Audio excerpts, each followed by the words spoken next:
Hello everyone and welcome back to the Casual Fan Podcast, the hardest working, most accurate, most entertaining, and above all else, the most profitable sports gambling podcast on YouTube. My name is Ben Holmes. I have looked at this full jam-packed slate of games today and I've handpicked the absolute best value plays, lots of underdogs on the board today that I like. Let's get started. Before we delve into all of today's great bets, don't forget to give this page a like and a subscribe. Don't look now, but the Kansas City Royals are on a 6-game winning streak. And I'm gonna say they keep it going today. They're at home and they're plus 130. In this current streak, they beat the Brewers, they swept the Tigers, and they beat the White Sox by a run yesterday. They're back at it today against those Chicago White Sox, who have 500 on the road this year and 500 in their last 10 games. It's great that Eloy Jimenez is back in the lineup for Chicago, but he'll need some time to get his groove back. And for the Royals, their slugger Jorge Soler is finally showing flashes of what he can do. He's had 4 solo homers in the last 2 days. The pitching matchup today, you've got Dylan Cease for the White Sox. He's only gone 6 innings,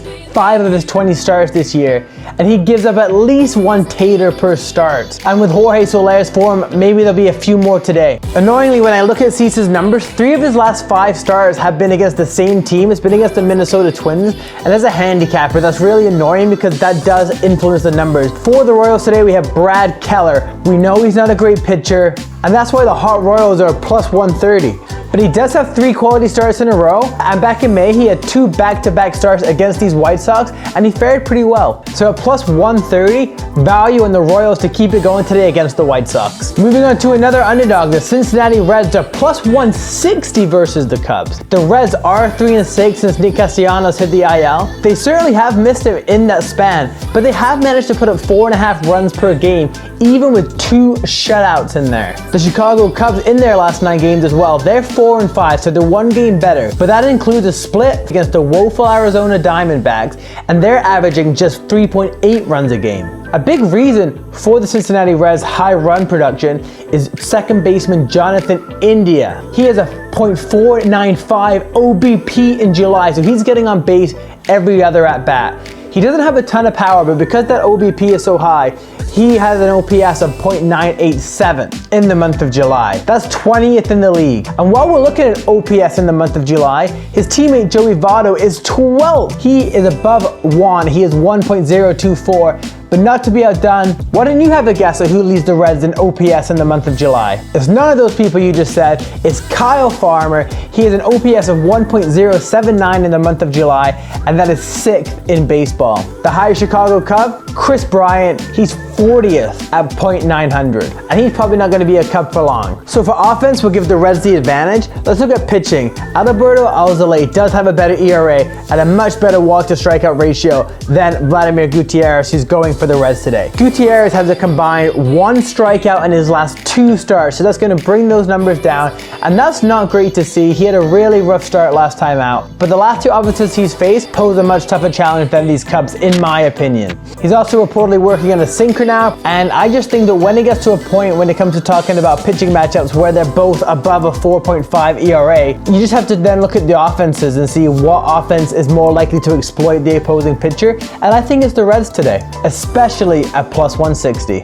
Let's stay with the underdogs. I think there's great value on the Detroit Tigers today, plus 165 against the Minnesota Twins. The Twins offense has understandably dropped off since trading away Nelson Cruz. They beat the Tigers in extra innings yesterday, but lost their closer in the process. Before losing their last 4 games, the Tigers put together a nice 7-game win streak. Pitching-wise, Kenta Maeda has been decent in his 3 games versus the Tigers this year. He's a 2.81 ERA across 16 innings pitched. Tyler Alexander will be the quote-unquote starter for today's game. He's gone just under 4 innings in the 2 starts they've asked him to pitch in his last 2 appearances. But he had 48 pitches 2 appearances ago, 59 pitches the last time out, so we could see him go a little bit deeper into today's game. But I'm not going to overanalyze this one too much. The point is the Twins are 43-58 and are sellers at the deadline. The Tigers are 47-55, 2 games better. Now there is a discrepancy about the pitching matchup today, no doubt, but at plus 165, take the Tigers. Let's move to the West Coast. I like over 8.0 at minus 120 in the Giants-Dodgers game tonight. NL West has been electric this year when the top 3 teams have played. Julio Urias has had 2 good starts and 1 not so good start against these Giants this year,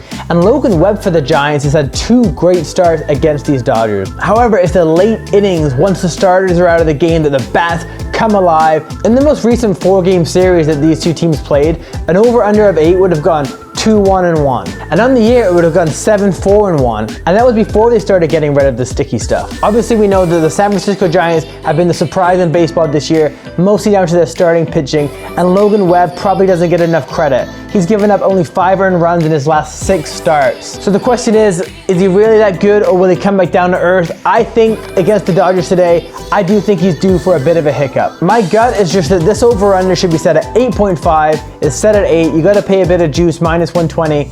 I'm willing to do that. Finally, staying on the West Coast, give me the Oakland Athletics first 5 plus half a run against the San Diego Padres. At this point, I just trust James Caprillion more than I trust Chris Paddock. Yes, the San Diego Padres did just acquire Adam Frazier. That'd be great for their already really good lineup. But the runs per game between these two teams isn't a great discrepancy. Oakland are at 4.37, San Diego 4.76. Oakland just got swept by the Mariners, lost by 1 run each time, agonizing stuff. Conversely, for the Padres, this will be their first home game since July 11th. So I think the Padres probably will win this game, but I think it will be close in the early innings, so I will take that plus half a run. You can get the Oakland Athletics money line first 5 at plus 120, but I like just getting that half a run just in case it's tied after 5. And finally, I'm not going to get too much into it, but the Tampa Bay Rays minus 150 against the Yankees. They're at home and they're better in every single way. So these are all your picks that we're going with tonight. Full slate, have fun. Don't forget to like and subscribe to this page. Above all else, bet responsibly and good luck.